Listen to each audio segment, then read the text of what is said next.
the goal of the children's literacy nonprofit Drag Queen Story Hour has always been to spread love and acceptance. But as we talked about yesterday, one such event in Jamaica Plain over the weekend was met with aggression and hate from masked members of the local white supremacist group NSC 131.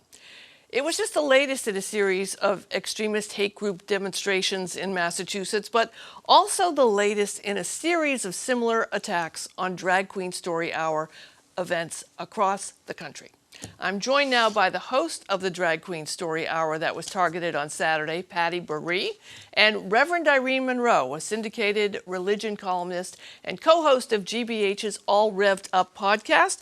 Welcome to both of you. And Patty, I want to start with you and ask, we've been talking a lot about these Drag Queen Story Hours, but can you explain what one is? I'm, hearing regularly on Twitter people saying, I would never take my kid to a drag show, as if every drag show is exactly the same, like saying I wouldn't take a kid to a concert. Can you explain what happens at these story hours? Absolutely. And thank you, Sue, for having me. Thank you for taking an interest in this story. I think it's totally understandable for people to be worried that a drag queen story hour means the same kind of drag performance that you might see at a drag brunch. You may have gone, out to a club and seen a drag queen perform.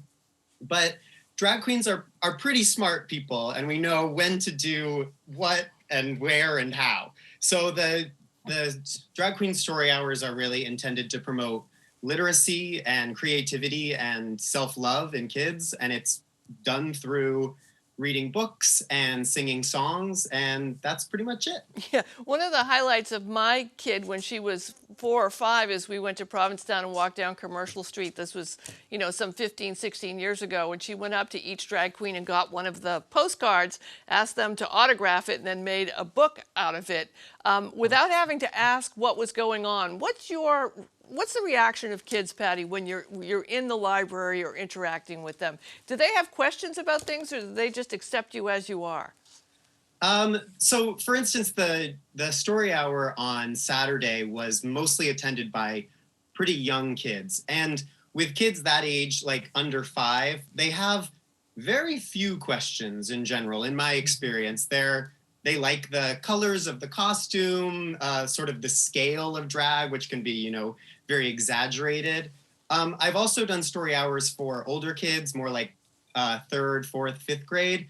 And a lot of them are surprisingly ready to have a conversation about gender identity. And we have some very good conversations about that. And Patty, I know that all of us in the LGBTQ community and the intersectionality ones, which we'll get to you, Irene, in a minute, because I threw you your favorite word there. Patty, we're always on some level of alert. What was your feeling at the event, and how did you react when you saw these neo-Nazis outside protesting?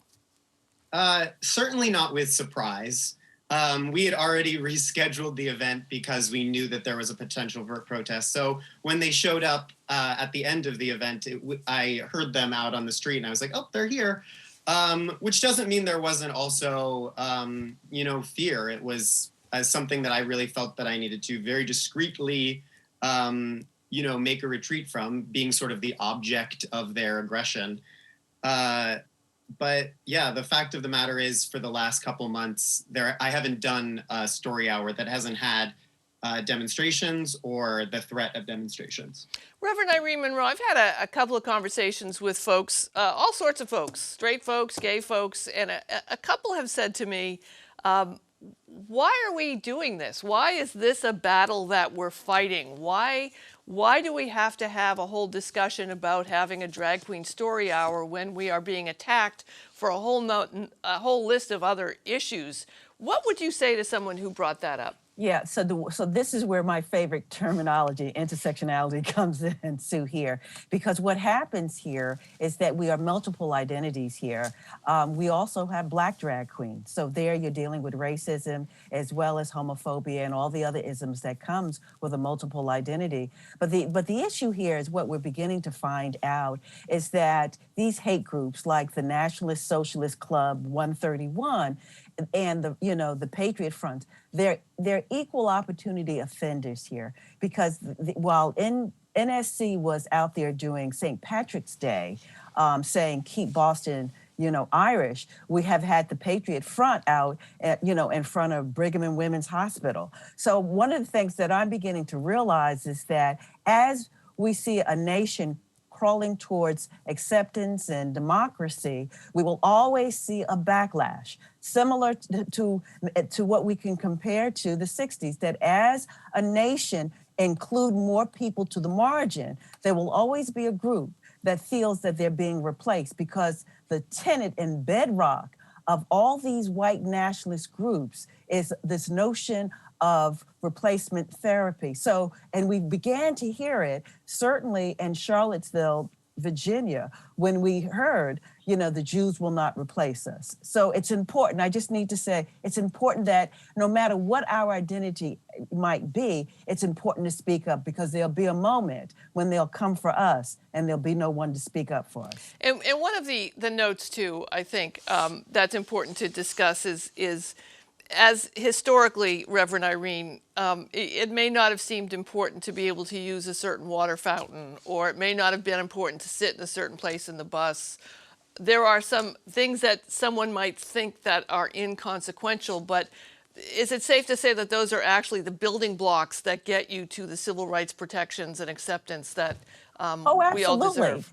I always say this, that had Rosa Parks not sat down, King could not have stood up.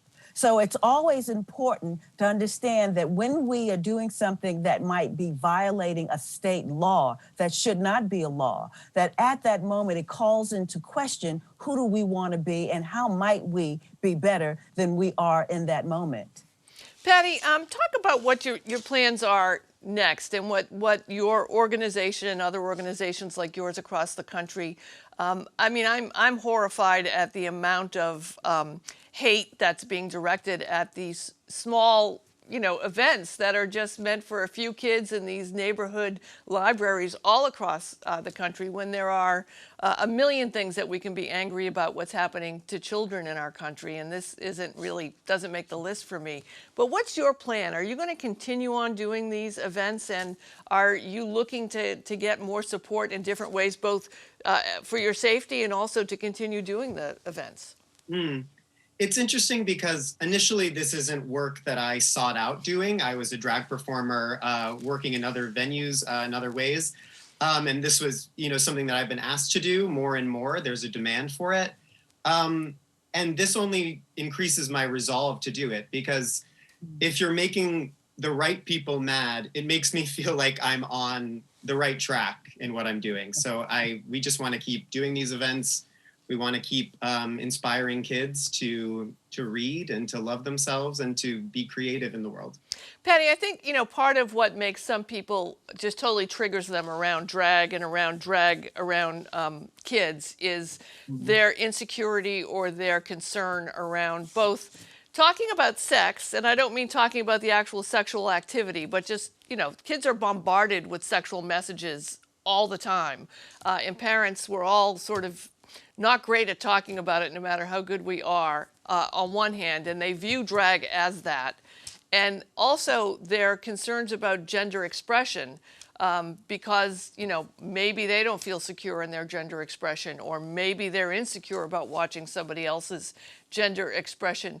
Do you feel like you're now in this hot seat of having to navigate all of these difficult issues that Americans in particular seem to have? I have definitely found myself trying to answer questions that are above my pay grade in the last few days. I like to do drag because it helps me connect with my community. It helps me express myself creatively. So I'm really not out here to teach adults about sex and gender and sexuality, but I am here to put on a good show and hopefully have people leave feeling really good and to go on and have a great day. So. Reverend Irene, we're all laughing at this because it's also true and so complicated for Americans. On Twitter, I got involved with, I had a Twitter fight last night, even though I've sworn them off, about someone saying, well, you're shoving this sexuality down our kids' throats, as if every single Grimm's fairy tale isn't filled with some maiden who's trying to get married or be married. I mean, Rapunzel, the original Rapunzel fairy tale, is not a happy one. It's one that's kind of violent, very violent, and deals with someone not consenting to a sexual act. That would be Rapunzel in the Tower. And the Bible also filled with tons of sex, tons of violence. And these are all books that we urge our kids to read without any self-awareness of what's actually in them, yet we get upset if there's, a drag queen in an age-appropriate way doing a performance with an age-appropriate book. What do we need to do to get to a more open-minded and self-reflective stance here? Well, first of all, we need to come out of the closet with these issues. That's first of all, because we need to face our fears. And it's not like, Patty is new to us or Irene is new. We have always existed here. I think that by not talking about it, we enter not only a politic of silence, but we infantilize ourselves in terms of the ability to grow and be more accepted. Children learn what you teach. If you teach hate, if they learn hate, then they'll go out in the world and hate the world. If you teach love, what Patty is doing, they'll go out and embrace the world, but also themselves. Patty, I also imagine trying to give kids a vision of what they could be or what they might want to be without any, I don't want to say without boundaries, but just give them the ability to have an imagination. I imagine you see them have some really excited reactions, not just in terms of drag, but just, we take kids to amusement parks and there's people dressed up like a giant mouse, and we don't really have any problem with that. I would argue that's a little bit creepier than a drag performer. Well, Chuck E. Cheese. I mean, Chuck E. Cheese still freaks me out, but Mickey, I think I'm okay with. Yeah, I mean, it's Nina West from Drag Race says that drag is magic, right? And that it really does feel like the response a lot of the time when I, come through the door into whatever room in the library we're using or school. That it's an excited reaction, much like a Disney princess, coming into the brunch buffet at Disney World, if you will. I don't know.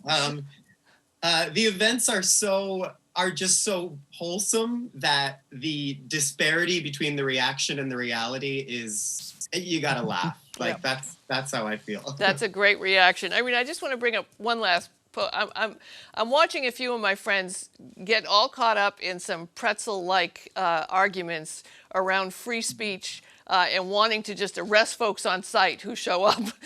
We are in a challenge here that it did devolve at the JP library. There were arrests that were made. The court cases are moving through the courts, but people do have a right to protest and speak up. And what the remedy to that is what? Accountability and respectability here. And it's not putting a cap on free speech here. But one of the things that we have to understand that as we're becoming more tolerant as a society, we have to grow in how we language things. We no longer, or should I say this, should use the N-word when looking at me or other people of color, because we have grown to understand the hurt that it caused and continue in terms of bad behavior. So I'm all for our First Amendment and Second Amendment rights, all of the amendment rights, okay? But with that comes accountability and responsibility, and I need to just say respectability. Patty Bourre, Irene Monroe, thank you both for joining us. Good luck to both of you and enjoy the rest of the summer. Thank you. Thank you, Sue.